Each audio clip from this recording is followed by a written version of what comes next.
Your child is screaming over the wrong cup. You gave them blue, but somehow it's the wrong blue. And there you are, standing in your kitchen, frozen for half a second, thinking this cannot be how today goes. Few minutes ago everything was fine. Now your heart is racing, your shoulders are tight, and the sound level has jumped straight to emergency. You try logic. You try distraction. You try walking away because someone once told you not to reward tantrums. And somehow, it all makes it worse. Here's the quiet thought most parents have in this moment, but don't say out loud. I just want this to stop. Not because you don't care, but because you're tired. And because when your child is falling apart, your nervous system feels like it's falling apart too. Most parents don't realize this moment isn't really about the cup. It's about what happens next. Because right here, in this exact moment, loving, well-intentioned parents almost always make the same move. They try to fix it fast. They correct. They redirect. They rationalize. It's the same cup. Calm down. You're okay. We don't cry over this. And the tantrum explodes. If you've been there, let me say this clearly. This comes from love, not bad intentions. You're not trying to control your child because you're cold or harsh. You're trying to stop the distress, theirs and yours. Most parents don't realize they're reacting to the noise the same way a smoke alarm makes you react. Your whole body just wants it off. But here's the part nobody explains. When you rush in with control, your child's brain doesn't hear help. Hears threat. Not because you're mean, but because their nervous system is already overloaded. Think of your child's brain like a phone that's overheating. When it's too hot, apps crash. Touch screen doesn't respond. Nothing works. That's a tantrum. And when you add more input, more words, more logic, more correction, it's like tapping the screen harder and harder, wondering why it still won't respond. The part of the brain that understands reason. Fine. The emotional alarm system. Running the show. So when you say, calm down, what your child actually experiences is, I'm not safe yet. And they escalate, not to be difficult but to be understood. What could have been 30 seconds becomes 10 minutes. And without meaning to, the lesson their brain starts to learn is simple and heartbreaking. Big feelings get you in trouble.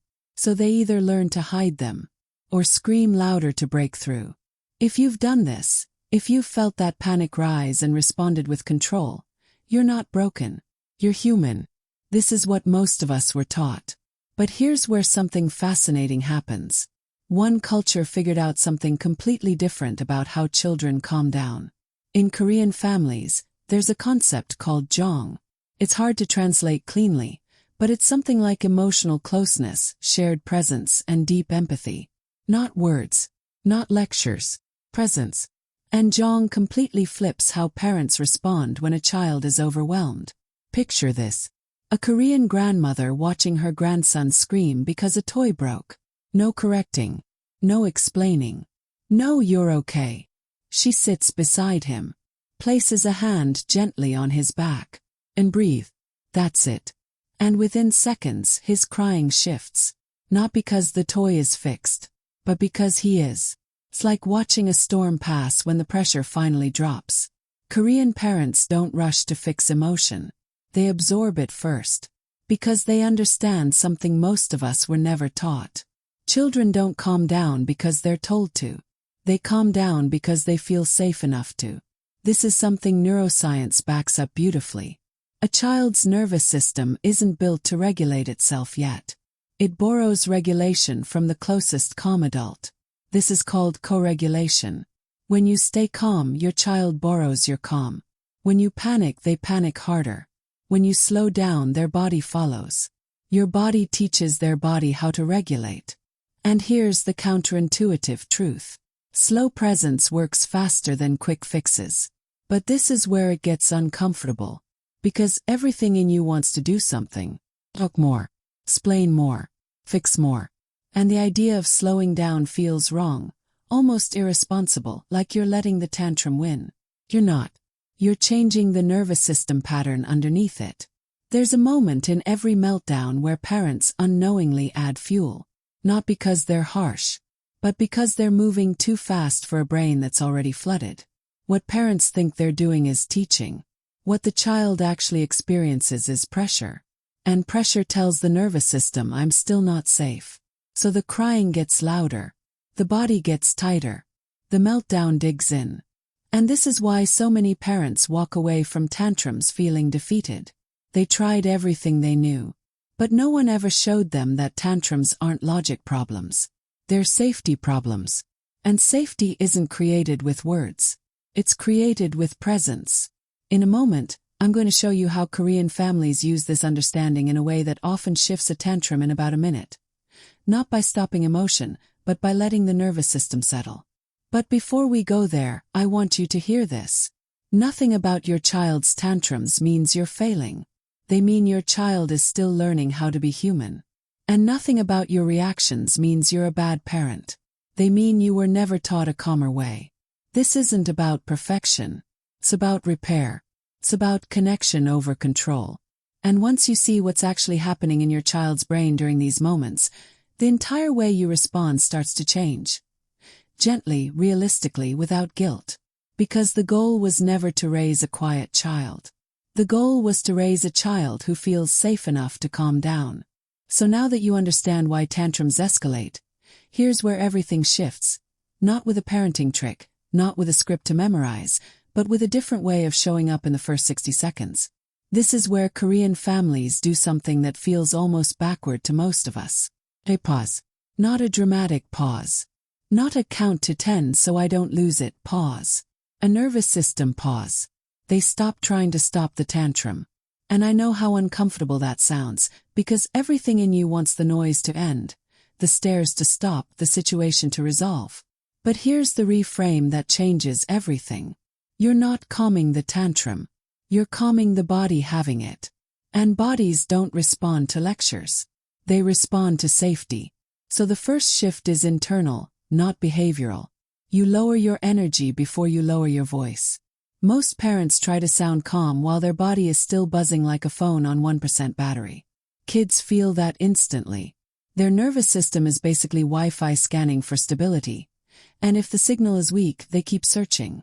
So instead of saying anything, you do 3 quiet things almost at once. You take one real breath. Not a performative one, a real one that drops into your chest. You let your shoulders fall. And you bring your body down to their level. Not towering. Not hovering. Meeting. What parents think they're doing here is doing nothing. What the child experiences is, someone is with me. Someone isn't afraid of this. That alone tells the amygdala, the brain's smoke detector, that maybe the fire isn't spreading. And when that alarm quiets even a little, everything else becomes possible. Then comes the hardest part for many parents. You don't talk yet. No explaining. No correcting. No use your words. You offer silent connection. Eye contact that says, I'm here, not stop this. This is where a lot of parents get nervous, because silence feels like permission. It's not. It's regulation. Think of it like customer support for the nervous system. Before they solve your problem, they say, I see the issue. That alone drops the tension. Your child's body is reading yours the way a plane reads air pressure. When your system steadies, theirs begins to match it. 3 to 5 seconds of this can feel long if you're uncomfortable with emotion, but to a child it's grounding. Then, if your child allows it, you add gentle touch. Hand on the back.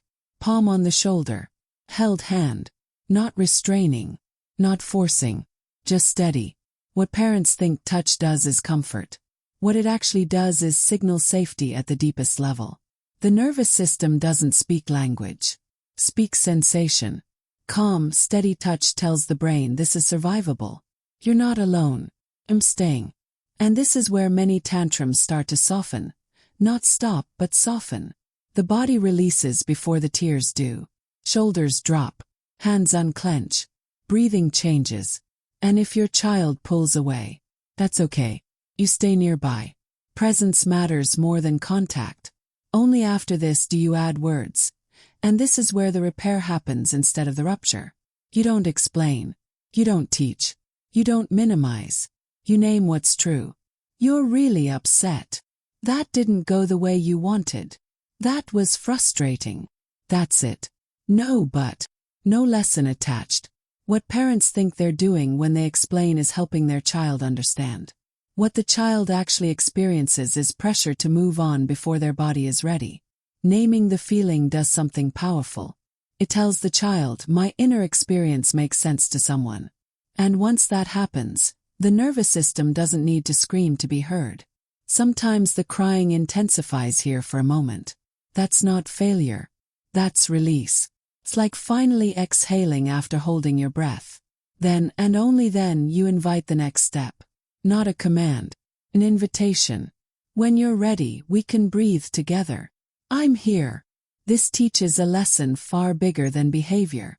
When I'm overwhelmed, I don't get sent away. And that lesson changes everything. Now let's talk about what happens over time, because this isn't just about ending one tantrum faster. This is about shaping how your child handles emotion for the rest of their life. The first few times you do this, your child may scream louder.